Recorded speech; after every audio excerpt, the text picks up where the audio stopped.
Spiritual life में जब आप बढ़ने लगते हैं और आप एक फैसला करते हैं कि आज से मैं परमेश्वर के संग चलूंगा, आप जैसे ये फैसला करते हैं, हो सकता है बाहरी रूप से आपको कोई भी बदलाव कुछ दिनों तक, कुछ महीनों और शायद कुछ सालों तक भी दिखाई ना दे। इसका मतलब ये नहीं है कि परमेश्वर आपके विषय में सोच नहीं रहा या काम नहीं कर रहा है। एक स्टोरी को हम जानते हैं रूथ की। नयोमी, उसका पति, वचन कहता है जब आप रूथ की पुस्तक पढ़ते हैं कि जब बैतलहम में, जब उनके घर में अकाल पड़ा तो वो मुआब देश में चले गए।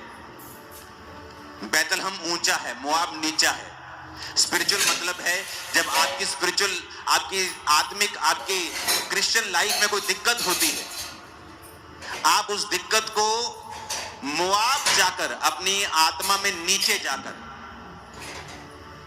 प्रेयर लाइफ को बंद करके,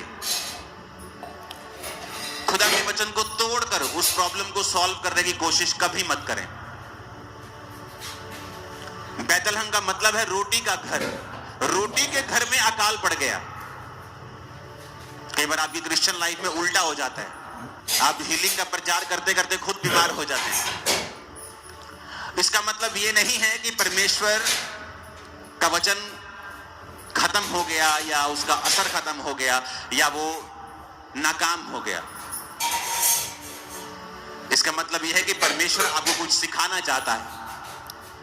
अब जब वो मुआब देश में चले गए, उसका पति मर गया,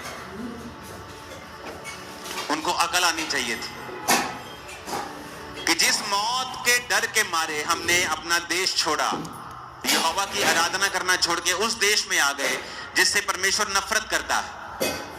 वो मुआबी जाति में आ गए जो बाप और बेटी से पैदा हुई थी, जिससे परमेश्वर नफरत करता है। उस जाति में हम आ गए, अपनी आत्मिक जिंदगी को छोड़ दिया, पर समझ नहीं आई। पति मर गया फिर भी समझ नहीं आई। कुछ लोग ढीठ होते हैं। जब परमेश्वर सजा देता है